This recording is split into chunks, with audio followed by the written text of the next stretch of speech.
ये मूवी है दो स्टूडेंट्स की जो कई महीनों के लिए एक आइलैंड में फंस जाते हैं और हम देखेंगे कि वो दोनों उस आइलैंड में क्या क्या कांड करते हैं। तो मूवी की शुरुआत में हम एमेलाइन नाम की एक लड़की को देखते हैं जो बहुत ही इंटेलिजेंट और अपने क्लास की बहुत ही खूबसूरत लड़की होती है। इसीलिए उसके बहुत सारे दोस्त होते हैं और खूबसूरत होने के कारण कॉलेज के सभी लड़के उससे बात करने का बहाना ढूंढते रहते हैं। और वहीं दूसरी तरफ हम डीन नाम के एक लड़के को देखते हैं जो एमेलाइन के तुलना में काफी आलसी होता है, जिसकी वजह से कॉलेज में उसका कोई भी दोस्त नहीं होता। उसके बाद उनके क्लास में एक टीचर आता है जो उन लोगों को बताता है कि एक प्रोजेक्ट के लिए क्लास के कुछ स्टूडेंट्स के एक ग्रुप को एक आइलैंड में ले जाया जाएगा, जहां पर उन्हें गरीब बच्चों के एक स्कूल को रेनोवेट करने से लेकर उनके अच्छे फ्यूचर के लिए कुछ मदद करनी होगी। और उस ग्रुप में एमेलाइन और डीन का भी नाम होता है। उसके बाद उस ग्रुप के सभी स्टूडेंट्स उस आइलैंड में पहुंच जाते हैं और वो आइलैंड दिखने में काफी खूबसूरत था, इसीलिए वहां पर सभी स्टूडेंट्स काफी एंजॉय करते हैं और इसके साथ ही वो अपने प्रोजेक्ट पर काम भी करते हैं। उसके बाद शाम को एमेलाइन दोस्तों के साथ जब अपने रूम में होती है तब उसकी एक दोस्त उसको एक पार्टी में चलने के लिए कहती है, लेकिन एमेलाइन पहले तो जाने से मना कर देती है, पर उसके दोस्त के काफी जिद करने पर वो मान जाती है। इसलिए वो सभी फ्रेंड्स तैयार होकर उस पार्टी में पहुंच जाते हैं और वो पार्टी समुद्र के किनारे एक बोट पर हो रही थी। लेकिन यहाँ पर कुछ स्टूडेंट्स ड्रग्स लेकर अपने पार्टनर के साथ एंजॉय कर रहे थे और अब इस बोट में एमेलाइन और डीन दोनों ही होते हैं और उन्हें ये सब देखकर काफी अजीब लगता है। इसी दौरान कुछ पुलिस वाले उस बोट को घेर लेते हैं क्योंकि उन्हें पता चल गया था कि इस बोट पर ड्रग्स इस्तेमाल हो रहा है। तब पुलिस वालों को देखकर वो सब काफी डर जाते हैं और इसी हड़बड़ी में एमेलाइन का पैर फिसल जाता है और वो पानी में गिर जाती है। तब ये देखकर डीन उसको बचाने के लिए वो भी पानी में कूद जाता है और वो एमेलाइन को बचाकर एक छोटी बोट में चढ़ जाता है, पर डीन उस बोट की रस्सी को काट देता है।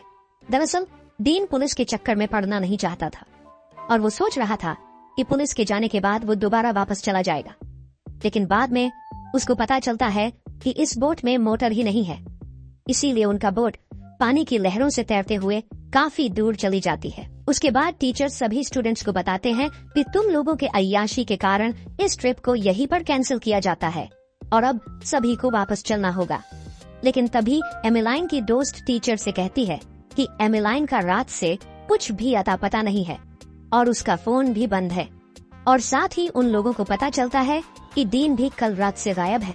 फिर दूसरी तरफ हम एमेलाइन और डीन को देखते हैं जो कि समुद्र के बीचों बीच फंस चुके थे, पर डीन को एक आइलैंड दिखाई देती है जिसे देखकर उसको ऐसा लगता है कि वहाँ पर कोई न कोई जरूर होगा, इसलिए वो दोनों बोट को लेकर उस द्वीप तक पहुँच जाते हैं। और दूसरी तरफ हम एमेलाइन और डीन के पेरेंट्स को देखते हैं जिनको पता चल चुका था कि उनके बच्चे खो चुके हैं, इसीलिए वो स्कूल वालों से पता करने के लिए यहाँ पर पहुँच जाते हैं और वो स्कूल वालों से अपने बच्चों को जल्द से जल्द ढूंढने के लिए कहते हैं। और दूसरी तरफ डीन और एमेलाइन आइलैंड में लोगों की तलाश करते हुए इधर उधर घूमने लगते हैं, लेकिन यहाँ पर उन्हें कोई भी नहीं मिलता और वो दोनों समझ जाते हैं कि अब वो दोनों यहाँ पर फंस चुके हैं, इसीलिए वो दोनों वापस अपने बोट के पास जाने लगते हैं। लेकिन उनका बोट वहाँ पर नहीं था, दरअसल वो बोट पानी के साथ बह गया था। फिर इसी तरह शाम हो जाती है और वो दोनों भी काफी थक चुके थे, इसीलिए वो दोनों वहीं पर सो जाते हैं। फिर दूसरी तरफ हम डीन और एमेलाइन के पेरेंट्स को देखते हैं जो टीचर्स के ऊपर दबाव बना रहे थे कि उनके बच्चों को जल्द से जल्द ढूंढा जाए। फिर अगली सुबह डीन की जब आंख खुलती है तब वो नहाने के लिए समुद्र में चला जाता है और एमेलाइन जब पीने के लिए पानी भर रही थी तब जंगल में उसको किसी की आहट सुनाई देती है, लेकिन इधर उधर देखने पर उसको कोई भी दिखाई नहीं देता। उसके बाद उन दोनों को काफी भूख लगता है, इसीलिए वो दोनों आइलैंड के नारियल और केले तोड़कर खाना लगते हैं। अब कॉलेज में तो ये दोनों एक दूसरे से इतना बातचीत नहीं करते थे, लेकिन यहाँ पर वो दोनों एक दूसरे को पसंद करने लगे थे। और दूसरी तरफ पुलिस वालों को लगता है कि वो दोनों अब मर चुके हैं क्योंकि उनको गायब हुए 1 महीना हो चुका था, इसीलिए अब सिर्फ उनके डेड बॉडीज को तलाश करने का फैसला किया जाता है। लेकिन उनके पेरेंट्स अभी भी उनका तलाश कर रहे थे। उसके बाद हम डीन और एमेलाइन को देखते हैं जो एक दूसरे से बात कर रहे थे, लेकिन तभी डीन को अचानक वहाँ पर एक कंकाल दिखाई देता है जिसे देखकर वो काफी ज्यादा डर जाता है और साथ ही एमेलाइन भी उसे देख डर जाती है। अब उस कंकाल को देखकर एमेलाइन को ऐसा ही लगता है कि कुछ समय के बाद उनका भी यही हाल होगा, लेकिन डीन उसको समझाता है कि हमारे साथ ऐसा कुछ नहीं होगा, हमारे पेरेंट्स हमें जल्द ही ढूंढ लेंगे और हम सही सलामत अपने घर चले जाएंगे। अब डीन की बातें सुनकर एमेलाइन को थोड़ा अच्छा लगता है और बातों ही बातों में वो दोनों एक दूसरे के करीब आ जाते हैं और किस करने लगते हैं। इसके बाद वो दोनों वहीं पर इंटीमेट होने लगते हैं और वो दोनों एक दूसरे में इतना खो जाते हैं कि वो भूल जाते हैं कि वो दोनों यहाँ पर फंसे हुए हैं। फिर अगली सुबह एमेलाइन की जब आंखें खुलती है तब वो देखती है कि डीन यहाँ पर नहीं है, जिससे वो काफी ज्यादा डर जाती है और वो उसको ढूंढने के लिए जंगल में जाने लगती है। उसके बाद वो उस जगह पर पहुँच जाती है जहाँ डीन एक गड्ढा खोद रहा था ताकि वो उस कंकाल को दफना सके। लेकिन एमेलाइन डीन के ऊपर काफी गुस्सा करने लगती है कि वो उसको बिना बताए ऐसे कैसे आ सकता है। अब डीन पर गुस्सा करते हुए एमेलाइन अचानक एक गड्ढे में गिर जाती है, जिससे उसके घुटने में काफी ज्यादा चोट लग जाती है। अब डीन उसको बैठाकर उसके चोट को अच्छे से साफ करने लगता है। उसके बाद एमेलाइन अपने कपड़े उतार देती है और वो दोनों नहाने के लिए चले जाते हैं। फिर अगले सीन में हम देखते हैं कि एमेलाइन डीन से उसकी माँ के बारे में पूछती है। तब वो उसको बताता है कि मेरी माँ अब इस दुनिया में नहीं रही और वो अपनी माँ के मरने का कारण खुद को ही मानता है, क्योंकि बचपन में उसकी गलती की वजह से ही उसकी माँ की मौत हो गई थी। इसीलिए वो बचपन से ही अकेला रहना पसंद करता है और साथ ही वो अपनी माँ के अंतिम संस्कार पे भी नहीं जा पाया था। इसीलिए वो इस कंकाल को दफनाकर अपनी माँ को याद कर रहा था। फिर दूसरी तरफ हम डीन और एमेलाइन के पेरेंट्स को देखते हैं, जो कि अपने बच्चों को लगातार बहुत दिनों से ढूंढ रहे थे, लेकिन अब वो भी हार मान लेते हैं। उन्हें लग रहा था कि वो दोनों अब शायद मर चुके हैं, इसलिए वो वापस अपने घर लौट जाते हैं।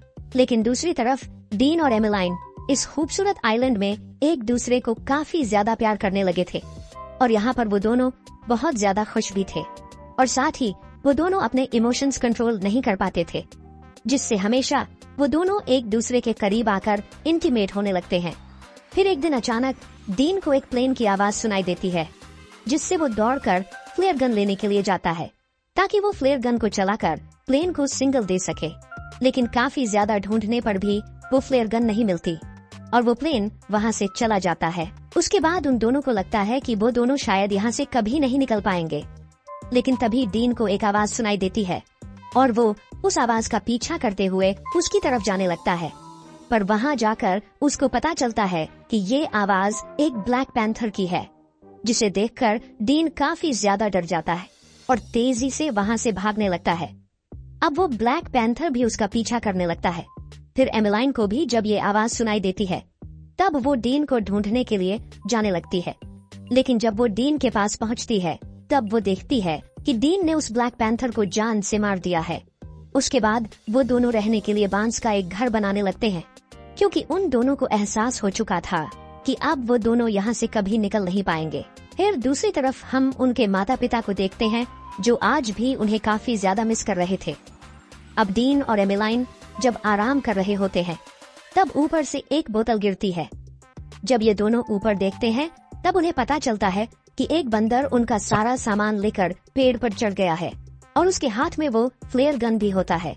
तब वो दोनों उस बंदर से फ्लेयर गन को नीचे फेंकने का इशारा करते हैं, लेकिन वो बंदर उस फ्लेयर गन को नीचे नहीं फेंकता। तब एमेलाइन उस बंदर को केले का लालच देने लगती है, जिससे वो बंदर उस फ्लेयर गन को नीचे फेंक देता है। फिर थोड़ी देर बाद वहाँ से एक प्लेन गुजरने लगती है, जिसकी आवाज सुनकर वो दोनों बाहर आते हैं और उस फ्लेयर गन को चलाते हैं, जिससे हेलीकॉप्टर में बैठे लोग उनको देख लेते हैं और उनको बचा लिया जाता है। उसके बाद जब वो लोग एयरपोर्ट पर पहुंचते हैं तब उनके पेरेंट्स और उनके काफी सारे दोस्त उनको रिसीव करने आते हैं। अब एमेलाइन के दोस्त उसको घेर लेते हैं, जिससे डीन अकेला रह जाता है। उसके बाद डीन अपने पिता के साथ घर आ जाता है। फिर रात को डीन एमेलाइन से मिलने के लिए उसके घर जाता है, लेकिन एमेलाइन उससे अच्छे से बात नहीं करती और उसको करीब आने से भी रोकती है। फिर वो डीन से कहती है कि मेरे घर आने की खुशी में मेरे पेरेंट्स ने एक पार्टी दी है, इसीलिए कल तुम पार्टी में जरूर आना। फिर अगले दिन पार्टी में डीन पहुंच जाता है, पर वो देखता है कि एमेलाइन अपने दोस्तों के साथ ही बिजी है और वो उसको इग्नोर कर रही है, जिससे उसको काफी बुरा लगता है और वो फिर से अकेले रहने लग जाता है। पर एक दिन एमिलाइन को अपनी गलती का एहसास हो जाता है, इसलिए वो डीन को मनाने के लिए उसको कॉल करने लगती है, लेकिन इस बार डीन उसको इग्नोर कर देता है। फिर अगले सीन में हम देखते हैं कि स्टूडेंट्स की प्रॉम्प्ट पार्टी चल रही थी, जहाँ पर एमिलाइन भी होती है, और दूसरी तरफ डीन को देखते हैं जो अब भी एमिलाइन को भुला नहीं पा रहा था, इसीलिए वो तैयार होकर उस प्रॉम्प्ट में जाता है। तब एमिलाइन उसके पास जाकर उसको किस करती है और वो दोनों फिर से एक साथ आ जाते हैं, और इसी के साथ ये मूवी यहीं पर खत्म हो जाती है।